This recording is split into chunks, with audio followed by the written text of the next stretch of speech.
రోజు రోజుకి గోల్డ్ రేట్లు పెరుగుతున్నాయి. తాకట్లో ఉన్న బంగారానికి వడ్డీలు పెరుగుతున్నాయని టెన్షన్ పడుతున్నారా? కొమ్మూరి గోల్డ్ వచ్చాక ఆ టెన్షనే పోయింది. కొమ్మూరి గోల్డ్. సో గైస్, ఎంతో మంది ఎన్టీఆర్ గారు రాజకీయాల్లోకి రావాలని చెప్పేసి చాలా మంది కోరుకుంటున్నారు. ఈ విషయం రాగానే బయటికి ఇన్స్టాగ్రామ్, ఫేస్బుక్, ఎక్స్ అకౌంట్ విపరీతంగా వైరల్ అయింది. ఈ టాపిక్ ఒకసారి మనం క్లియర్ గా తెలుసుకుందాం ఆయన ద్వారా. ఇక్కడ మనం ఏంటంటే ప్రపంచంలో రాజకీయ వ్యవస్థ మారాలి. ఆ మారే తరుణంలో ఎవరు వచ్చినా సరే వారికి మనం యాక్సెప్ట్ చేయాలి. నా దగ్గర ఒక మంచి లక్షణం ఉంటుంది, అది మనకి తెలిసినట్టు ఏమైనా, ఎవరైనా సరే పార్టీ శ్రేణులు వీరు బాగుండాలని, కానీ వీరు బాగుంటే ప్రపంచంలో మన రాష్ట్రమైన బాగుంటుంది అని అనిపిస్తే వారికి తెలియకుండా అయినా వారికి తెలిసైనా ప్రత్యక్షంగా అయినా పరోక్షంగా అయినా, ఇప్పుడు మీరు గమనిస్తే కనుక నేను జూన్ 17వ తారీఖు నుంచి నేను ఒక దీక్షలో ఉన్నా. 41 రోజు తీస్తాను. అది చెప్పే ప్లేస్ లో ధర్మస్థలాల్లో చేస్తున్నాను. అది తెలంగాణలో ఉండేటువంటి ఒక పార్టీ శ్రేణుల కోసం చేస్తున్నా దీక్ష. కానీ వాళ్ళకి తెలియదు. వాళ్ళు తెలియకపోయినా సరే వాళ్ళ తరపున నేను చేస్తున్నా. ఎందుకోసం అంటే వాళ్ళు బాగుంటే రాష్ట్రం బాగుంటుంది అనే ఒక నినాదంతో. వాళ్ళు రేపటి రోజున వచ్చేటప్పుడు వాళ్ళకి ఏదో ఒక రకమైన పదవి వస్తే రాష్ట్రం స్వచ్ఛశ్యామలంగా ఉంటుందనే నమ్మకం. అలా ఉండేదంటే గురువు లోక కళ్యాణం కోసం చేస్తారు అంటే లోక కళ్యాణం కోసం లోకాన్ని తిరగరు. ఉన్న దగ్గరే వినాయక స్వామి తల్లిదండ్రుల చుట్టూ ఎలా తిరిగారో అదే విధంగా గురువు చేసే లక్షణం ఏంటి అంటే కూర్చున్న దగ్గరే కూర్చున్న ధ్యానం చేస్తూ ఉంటారు. పలానా నాయకుడు సరిగా ఉంటే, పలానా నాయకులకి పదవులు వస్తే వీరి వలన రాష్ట్రం బాగుంటుంది, రాష్ట్రంలో ప్రజలు బాగుంటారని ఒక అనిపిస్తే కనుక ఖచ్చితంగా వాళ్ళ కోసం వాళ్ళకి తెలిసినా తెలియకపోయినా ప్రత్యక్షంగా పరోక్షంగా అయినా సరే వారి వెనక నేను ఉండేసి ఎన్నో రకాలైనటువంటి పూజలు చేస్తూ ఉంటాను. మీరు నమ్మరు, 41 రోజు నేను ఒంటిపూట భోజనం చేస్తూ నేల పడక చేస్తూ, మీరు ఎవరైనా సరే 41 రోజు మజ్జిగ, పాలు, పెరుగు, నెయ్యి తినకుండా ఉండగలుగుతారా? ఉండలేదు. 41 రోజు నేను దీక్ష చేస్తున్నాను. 41 రోజు ఆకలంటే తెలియకుండా అలానే మొండిగా ఉన్నాను నేను.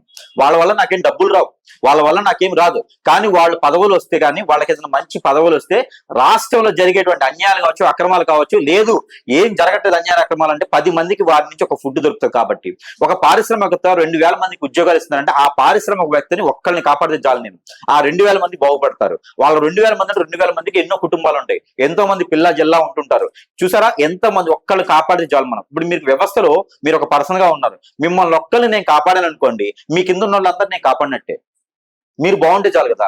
అలాంటి దాంట్లో నేను చేసేటువంటి దీక్ష ఉందన్నమాట. అలానే మనకి జూనియర్ ఎన్టీఆర్ గారు రాజకీయ రంగ ప్రవేశం చేస్తున్నారా, చేస్తే అసలు ఎంతవరకు అవుతుంది, అసలు దీని గురించి మన పెండులం ద్వారా అయితే కనుక టోల్ చేసే వాళ్ళందరికీ ఒకటే చెప్తున్నాను, ఎన్ని రకాలు ఉన్న అన్ని రకాలు టోల్ చేయండి. కాకపోతే గురువు గారి గురించి తెలుసుకొని టోల్ చేయండి.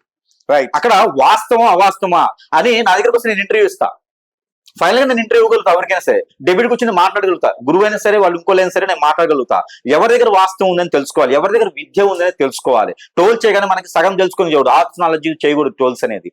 అది ప్రజలకే కాదు, ఛానల్ మాధ్యమంలో బ్రదర్స్ కి సిస్టర్స్ కూడా నేను చెప్తా ఉన్నాను అనమాట. టోల్ చేయడం నాకు పోయేది లేదు. వాళ్ళ ఛానల్ యూస్ వస్తుంది అంటే మహా అయితే 1,00,000 వస్తే ఎంత వస్తుంది సార్? 3,000 వస్తుంది డబ్బులు. 1,00,000 యూస్ వస్తే 3,000 రూపాయలు డబ్బులు వస్తాయి. దానికోసము మనకి యూస్ కోసము లేకపోతే ఏదో మన ఛానల్ హైక్ వెళ్తుందని టోల్ చేస్తే దానివల్ల నష్టపోయేది ఎవరు అంటే ఛానల్ ని ఎవరు సబ్స్క్రైబ్ చేసుకోలేరు. కాబట్టి ప్రతి ఒక్కరు తెలుసుకోవచ్చు, నాకు ఎవరు కక్ష లేదు. అందరూ మన బ్రదర్సే, అందరూ బాగుండాలని కోరుకునే వ్యక్తులు మనం. కాబట్టి ఇది మన ధ్యానం ద్వారా, ఇది మార్నింగ్ టైంలో నేను 3:30కి లేస్తానండి. 3:30కి లేసి నేను ప్రాణి హీలింగ్ చేస్తాను. యోగాలో ఒక భాగం అది. ఆ ప్రాణి హీలింగ్ లో నా మైండ్కి నా మనసుకి కేంద్రీకృతం చేసి మనకి కనపడే విధంగా నేను చేసుకునేటువంటిది ఈ పెండలం. ఆషామాషికి చేసినటువంటి కాదు. పెండలం తీసుకొని గురువు గారంట చెప్తారంట అని చెప్పి చాలా మంది టోల్ చేస్తారు, లేడీస్ కూడా. నేను వాళ్ళందరికీ చెప్తున్నా సిస్టర్స్ లాగా.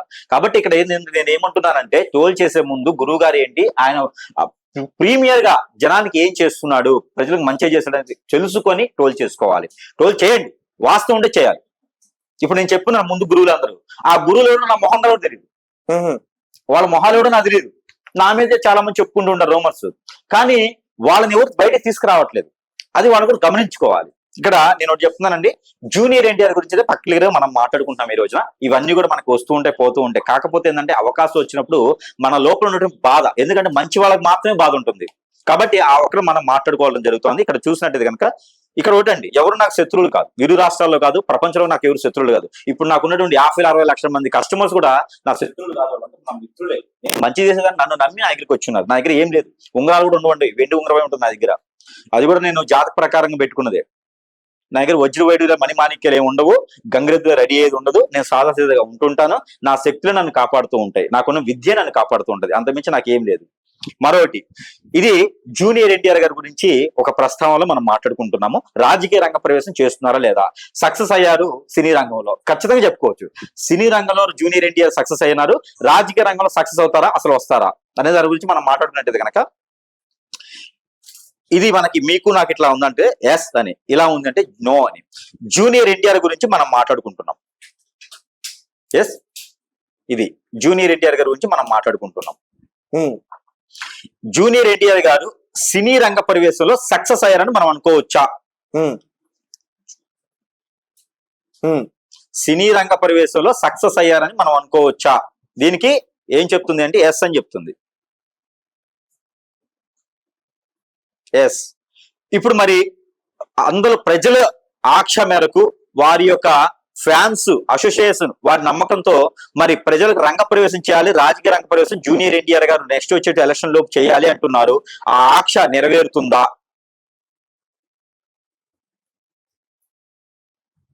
మరి జూనియర్ ఎన్టీఆర్ గారికి ఈ విషయం తెలుసా? రాజకీయ రంగ ప్రవేశం చేసేటువంటి ఆలోచన తనకున్నదా?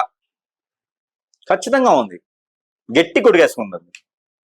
ఖచ్చితంగా రాజకీయ రంగ ప్రవేశం జూనియర్ ఎన్టీఆర్ గా చేస్తారా? నెక్స్ట్ వచ్చేటువంటి ఎలక్షన్ లో జూనియర్ ఎన్టీఆర్ గారు కూడా ఒక భాగంగా నిలబడతారా? ఎస్. అలానే జూనియర్ ఎన్టీఆర్ గారికి మంచి మద్దతు దొరుకుతుందా? ఇప్పుడున్నటువంటి పార్టీలకి సపోర్ట్ ఏమైనా చేయగలుగుతారా? లేదు. ఇండిపెండెంట్ గానే తను ఒక పార్టీ ఎజెండాతో వస్తారా? ఖచ్చితంగా వస్తారని చెప్తుంది. తన అదృష్టము, జాతకము, తన యొక్క దశలు అన్ని కూడా తనని రాజుని చేయగలుగుతాయా? ప్రయత్నపూర్వకంగా.